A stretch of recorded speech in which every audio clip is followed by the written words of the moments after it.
Make room and let him stand before our face.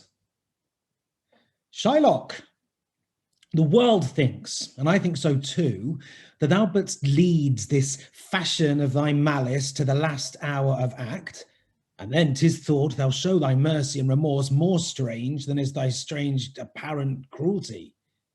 And where thou now exact the penalty, which is a pound of this poor merchant's flesh, thou wilt not only lose the forfeiture, but, touched with human gentleness and love, forgive a moiety of the principal, glancing an eye of pity on his losses that have of late so huddled on his back. Now we all expect a gentle answer, Jew. I have possessed your grace of what I purpose. By our holy Sabbath have I sworn to have the due and forfeit of my bond. If you deny it, let the danger light upon your charter and your city's freedom. You'll ask me why I rather choose to have a weight of carrion flesh than to receive 3,000 ducats. I'll not answer that, but say it is my humour. Is it answered? What if my house be troubled by a rat, and I be pleased to give 10,000 ducats to have it baned? What? Are you answered yet? Some men there are love not a gaping pig, some that are mad if they behold a cat, and others, when the bagpipe sings in the nose, cannot contain their urine. For affection, mistress of passion, sways it to the mood of what it likes or loathes. Now, for your answer, as there can be no firm reason to be rendered why he cannot abide a gaping pig, why he, a harmless necessary cat, why he, a woolen bagpipes, but of force, must yield himself to such inevitable shame as to offend, himself being offended, so can I give no reason, nor I will not. More than a lodged hate, with certain loathing I bear Antonio that I follow thus, a losing suit against him. Are you answered? This is no answer, thou unfeeling man, to excuse the current of thy cruelty. I am not bound to please thee with my answers. Do all men kill the things they do not love? Hates any man the thing he would not kill? Every offence is not a hate at first.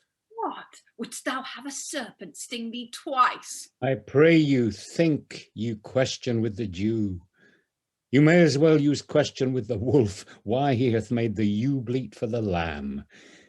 You may as well do anything most hard than seek to soften that, than which what's harder, his Jewish heart. Therefore, I do beseech you, make no more offers, use no farther means, but with all brief and plain conveniency, let me have judgment, and the Jew his will. For thy 3,000 ducats, here is 6. Wherein 6 parts, and every part a ducat. I would not draw them. I would have my bond. How shalt thou hope for mercy, rendering none? What judgment shall I dread, doing no wrong? You have among you many a purchased slave, which like your asses and your dogs and mules you use in abject and in slavish parts because you bought them. Shall I say to you, let them be free, marry them to your heirs? Why sweat they under burthens? Let their beds be made as soft as yours, and let their palates be seasoned with such viands. You will answer, the slaves are ours. So do I answer you. The pound of flesh, which I demand of him, is dearly bought. 'Tis mine, and I will have it. If you deny me, fie upon your law. There is no force in the decrees of Venice. I stand here for judgment. Answer, shall I have it? Why dost thou whet thy knife so earnestly? To cut the forfeiture from that bankrupt there. On thy soul, but on thy soul, harsh Jew, thou makest thy knife keen. But no metal can, no, not the hangman's axe, bear half the keenness of thy sharp envy. Can no prayers pierce thee? Though thou canst rail the seal from off my bond, thou but offence thy lungs to speak so loud. Repair thy wit, good youth, or it will fall to cureless ruin. I stand here for law. Which is the merchant here, and which the Jew? Antonio and old Shylock both stand forth. Is your name Shylock? Shylock is my name. Of a strange nature is the suit you follow.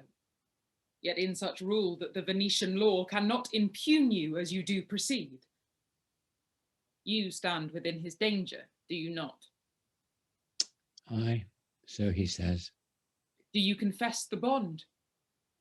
I do. Then must the Jew be merciful. On what compulsion must I? Tell me that. The quality of mercy is not strained. It droppeth as the gentle rain from heaven upon the place beneath. It is twice blessed. It blesseth him that gives and him that takes.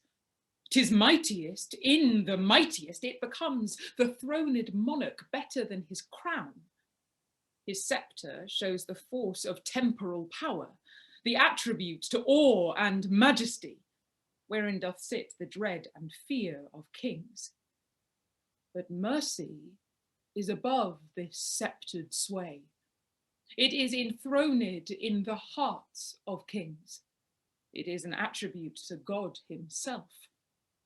And earthly power doth then show likest God's when mercy seasons justice. Therefore, Jew, though justice be thy plea, consider this, that in the course of justice none of us should see salvation. We do pray for mercy, and that same prayer doth teach us all to render the deeds of mercy.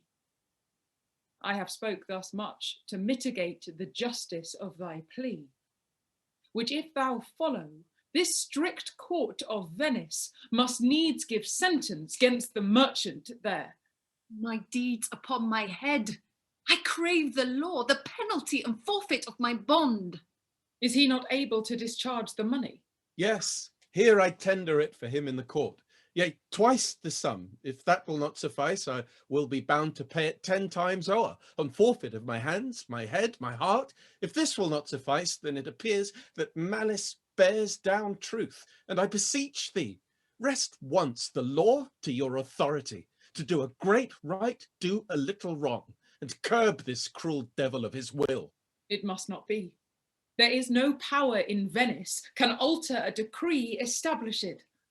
'Twill be recorded for a precedent, and many an error by the same example will rush into the state. It cannot be.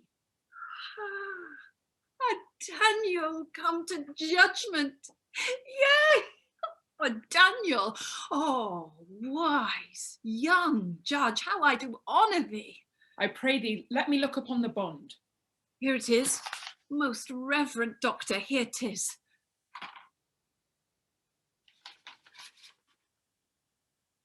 Shylock, there's thrice thy money offered thee. An oath, an oath. I have an oath in heaven. Shall I lay perjury upon my soul? No, not for Venice. Why, this bond is forfeit. And lawfully by this the Jew may claim a pound of flesh, to be by him cut off nearest the merchant's heart. Be merciful. Take thrice thy money, bid me tear the bond. When it is paid according to the tenor. It doth appear you are a worthy judge. You know the law. Your exposition hath been most sound. I charge you by the law, whereof you are a well-deserving pillar. Proceed to judgment. By my soul, I swear there is no power in the tongue of man to alter me. I stay here on my bond. Most heartily I do beseech the court to give the judgment. Why then thus it is. You must prepare your bosom for his knife. Oh, noble judge, oh, excellent young man. For the intent and purpose of the law hath full relation to the penalty, which here appeareth due upon the bond. 'Tis very true, O wise and upright judge. How much more elder art thou than thy looks? Therefore lay bare your bosom. Ay, his breast. So says the bond, doth it not, noble judge? Nearest his heart. Those are the very words. It is so.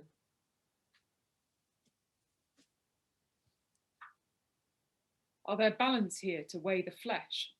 I have them ready. Have by some surgeon, Shylock, on your charge, to stop his wounds, lest he do bleed to death. Is it so nominated in the bond? It is not so expressed, but what of that? To a good you do so much for charity. 'Tis not in the bond. You, merchant, have you anything to say? But little.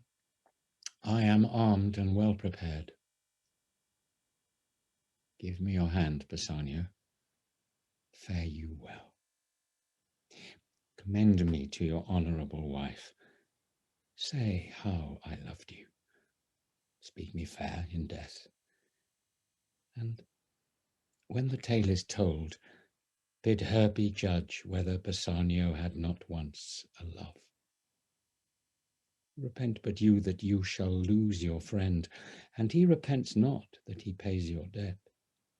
For if the Jew do cut but deep enough, I'll pay it instantly, and with all my heart.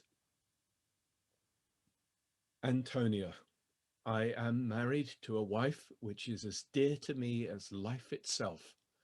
But life itself, my wife, and all the world, are not with me esteemed above thy life. I would lose all, I sacrifice them all, here to this devil to deliver you. Your wife would give you little thanks for that, if she were by to hear you make the offer. We trifle time. I pray thee, pursue sentence. A pound of that same merchant's flesh is thine. The court awards it, and the law doth give it. Most rightful judge. And you must cut this flesh from off his breast. The law allows it, and the court awards it. Most learned judge, a sentence. Come, prepare. Tarry a little. There is something else. This bond doth give thee here no jot of blood. The words expressly are a pound of flesh. Take then thou bond, take thou pound of flesh.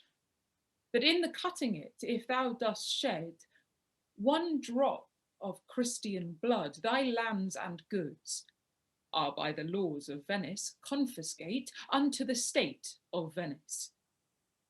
Oh, upright judge, mark Jew, oh, learned judge. I take this offer then. Pay the bond thrice, and let the Christian go. Here is the money. Soft, the Jew shall have all justice. Soft, no haste. He shall have nothing but the penalty. Oh, learned judge, mark Jew, oh, learned judge. Therefore prepare thee to cut off the flesh. Shed thou no blood, nor cut thou less nor more, but just a pound of flesh. If thou cutst more or less than a just pound, be it but so much as makes it light or heavy in the substance, or a division of the 20th part of 1 poor scruple, nay, if the scales do turn, but in the estimation of a hair, thou diest, and all thy goods are confiscate. A second Daniel, mark Jew, a Daniel. Now, infidel, I have you on the hip. Why doth the Jew pause? Take thy forfeiture. Me my principal, and let me go. I have it ready for thee. Here it is. He hath refused it in the open court. He shall have merely justice and his bond. No, Daniel, still I say, a second Daniel. I thank thee, Jew, for teaching me that word. Shall I not have barely my principal? Thou shalt have nothing but the forfeiture, to be so taken at thy peril, Jew. Why, and the devil give him good of it.